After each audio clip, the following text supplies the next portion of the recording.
안녕하세요, 농내입니다. 이번 시간에는 4월 업데이트 내용을 공략해 보도록 하겠습니다. 먼저 미니건입니다.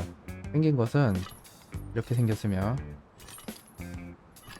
사용법은 우클릭을 누르면 이렇게 게이지가 차오르게 되는데, 완전히 차오른 상태에서 클릭을 누르면 발사됩니다.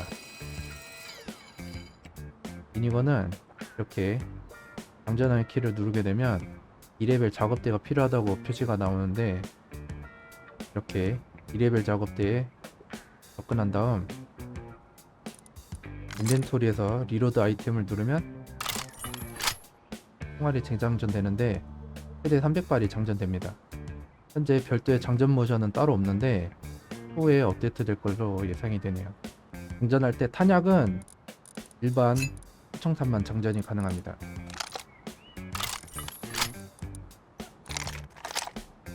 연구는 불가능하며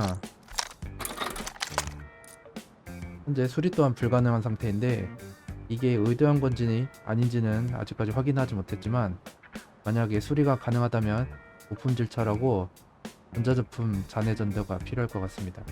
이 미니건은 터렛에도 장착이 가능한데, 장착할 경우 이렇게 미니건이 회전하게 됩니다. 경우에 따라서 이 윙하고 돌아가는 회전하는 소리가 시끄러울 수도 있을 것 같습니다. 이 터렛에는 보통 이런 식으로 파이썬 리볼버를 주로 사용하는데, 이 파이썬 리볼버의 경우에는 보시는 것처럼 연사력도 이렇게 빠르지가 않고 등탄수가 6발밖에 되지 않기 때문에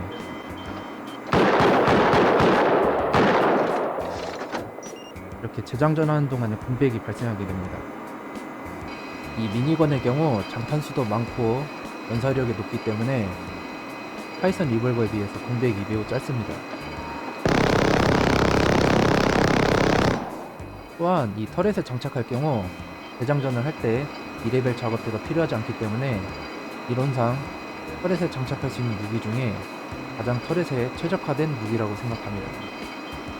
또한 이 미니건은 이 공격 헬리콥터에도 장착이 가능한데, 장착할 경우 터렛과 마찬가지로 미니건이 회전하게 됩니다. 장착하면 이렇게 사수 무장으로 사용이 가능합니다.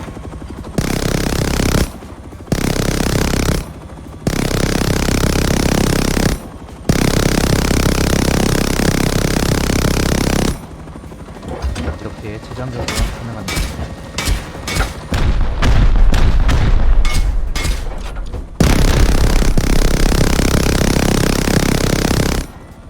이 미니건을 얻는 방법은 아마도 전체 헬리콥터나 발사장의 브래들리 장갑차를 레이드에서 얻을 수 있지 않을까 예상해 봅니다. 다음은 화염방사기입니다.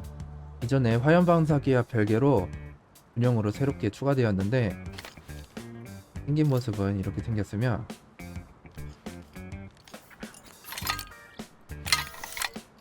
장전할 경우 저급 연료가 150개가 충전이 됩니다.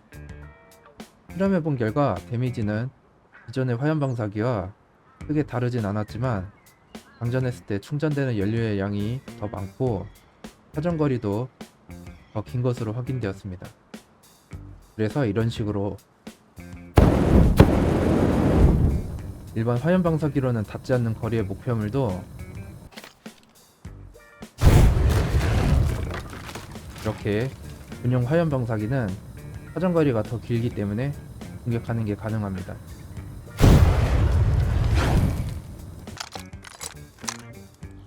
수리하는 데는 고품질 금속, 저급 연료, 금속 조각이 필요하고 연구는 불가능합니다. 이 군용 화염방사기 역시 미니건과 마찬가지로 경찰의 일기나 브래들리 장갑차를 레이드에서 얻을 수 있을 것 같습니다. 다음은 오일리그입니다. 기존에는 오일리그까지 접근하는 방법이 헬리콥터를 통해 공중에서 접근하거나 보트나 잠수함으로 바다로 접근하는 방법, 이렇게 크게 두 가지였습니다. 그래서 여기서 파밍을 하게 되면 파밍을 하면서 적들이 접근하는 걸 경계하는 게 일반적인 파밍 방법이었는데, 여기 헬리콥터를 타고 공중에서 침입하는 경우에는 여기 접근하는 게 멀리서부터 보이기 때문에 대응을 할 수 있고, 바다에서 접근하는 건 역시 보트를 통해 접근하는 경우 멀리서부터 보이고, 설령 잠수함이나 잠수복을 통해 조용히 접근하는 경우에도 가까이까지 조용히 접근하는 것까지는 가능할지 몰라도 올라올 수 있는 곳은 이곳밖에 없기 때문에 곳에서 이렇게 견제하는 사람이 있을 경우 접근하는 게 쉽지가 않았습니다. 하지만 이번 패치를 통해 소형 오일리그는 이런 모습으로 대형 오일리그도 이런 모습으로 바닷속까지 이어지는 통로가 추가되었습니다. 구조는 이렇게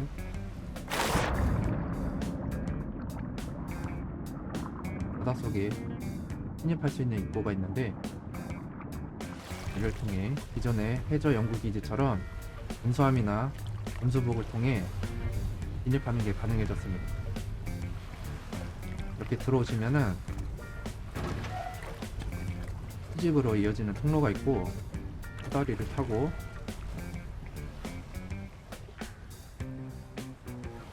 위로 올라오시면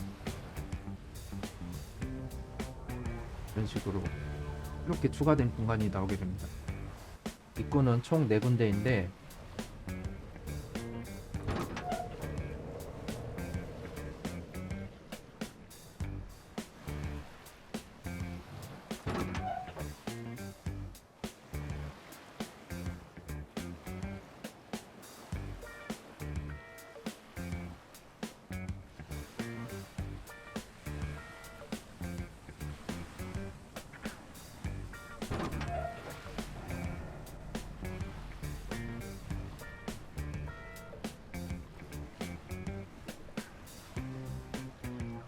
이런 식으로 통로를 통해 오일리그의 3층 L3 지점까지 올라오실 수 있습니다.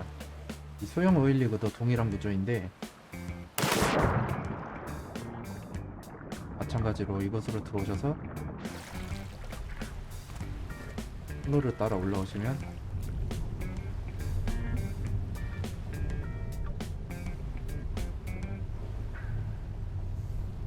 이렇게 바로 아래 L3 지점까지 올라오실 수 있습니다.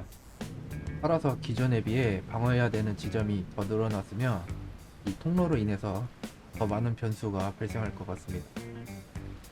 다음은 항구입니다. 오일리그처럼 소형 항구와 대형 항구의 구조도 변경되었는데, 소형 항구는 기존에 이런 모습에서 이러한 모습으로 변경되었고, 대형 항구도 기존에 이런 모습에서 이런 모습으로 변경되었는데, 둘 다 이 바닷가 쪽 구조가 변경된 걸 알 수 있습니다. 이쪽으로 건너오는 방법은 다리가 있는 쪽과 다리가 없는 쪽 양쪽 모두 이용 가능하고 길이 서로 연결되어 있습니다. 먼저 대형 항구의 다리를 건너서 이동해 보겠습니다.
이제 반대로 이동해 보겠습니다.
네, 이런 식으로 양쪽을 이동할 수 있습니다.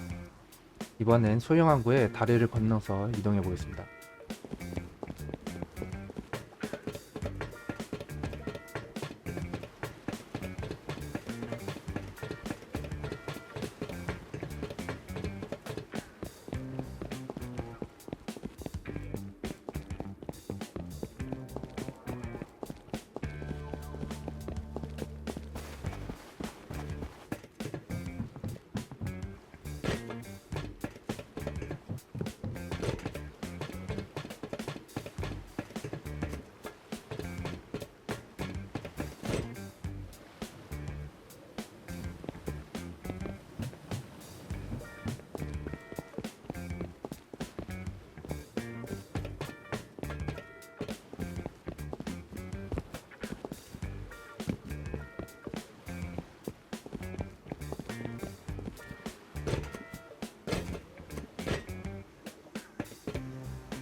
이제 반대로 이동해 보겠습니다.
마찬가지로 이런 식으로 양쪽을 이동할 수 있습니다. 또한 확인한 정보에 의하면 이 다리 구조물이 옆으로 돌아가고 이 공간으로 카고십이 들어와서 이곳에 잠시 동안 정박하게 되는데, 정박을 하는 동안 크레인들이 움직이면서 카고십에 컨테이너를 적재하는 이벤트가 발생합니다. 이 컨테이너들의 입구는 열고 닫는 게 가능해서 크레인이 작동하기 전에 미리 컨테이너 내부에 들어있는 상태에서 크레인이 이 컨테이너를 카고십으로 옮기게 되면 문을 열고 나와서 카고십에 침투하는 그런 방법도 있었습니다. 이 이벤트는 제가 직접 확인해 보려고 했지만 해당 내용은 확인하지 못했습니다. 해당 내용들이 궁금하신 분들께서는 죄송하지만 다른 유튜버들 영상을 참고해 주시면 감사하겠습니다. 다음은 런치 사이트입니다. 런치 사이트에 브래들리 장갑차의 방어 체계가 업그레이드 되었습니다. 그래서 이런 식으로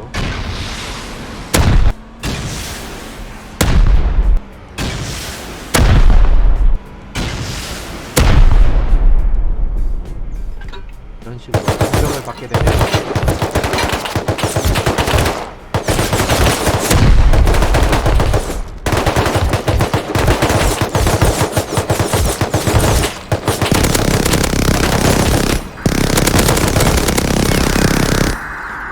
이런 식으로 장갑차가 공격을 받게 되면 연막탄이 터지면서 과학자가 스폰이 됩니다.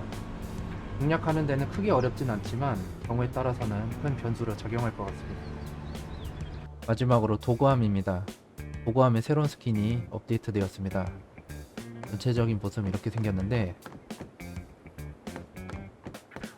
보시면 모니터가 3개가 있는데 오른쪽에 가장 큰 모니터는 이 집을 유지하는 데 필요한 하루치만큼의 자원의 양과 종류가 표시가 됩니다.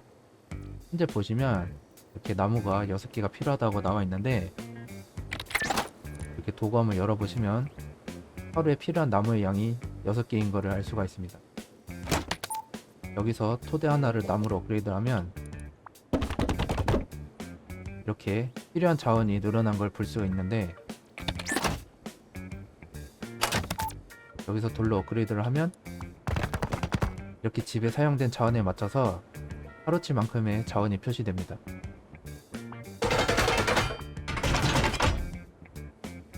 철이나 고품질 철을 사용했을 때도 동일합니다. 왼쪽의 모니터에는 현재 도구함의 재료가 없어서 부식 중이라고 표시되어 있는데, 자원을 넣게 되면 이렇게 밑에 도구함에 넣은 자원에 해당하는 아이템이 들어간 게 보이게 되고, 이렇게 현재 넣은 자원으로 이 집이 얼마나 유지되는지를 표시해줍니다. 그 위에 작은 모니터는 현재 집에 사용된 블록의 개수와 문의 개수를 간략하게 표시해주는데, 블록의 경우에는 이 건설 도안으로 건설할 수 있는 건설 블록의 모든 개수를 표시하고, 문은 일정문을 포함한 모든 종류의 문의 개수를 표시해줍니다. 이 도구함 스킨은 또 업데이트 될 때는 스킨이나 DLC로 추가될 것 같습니다. 네, 이렇게 업데이트된 내용들을 알아보았는데요. 큼지막하게 추가된 내용들이 많아서 좀 더 다채로운 게임 플레이가 될 것 같습니다. 이상으로 영상 마치도록 하겠습니다. 시청해주셔서 감사합니다.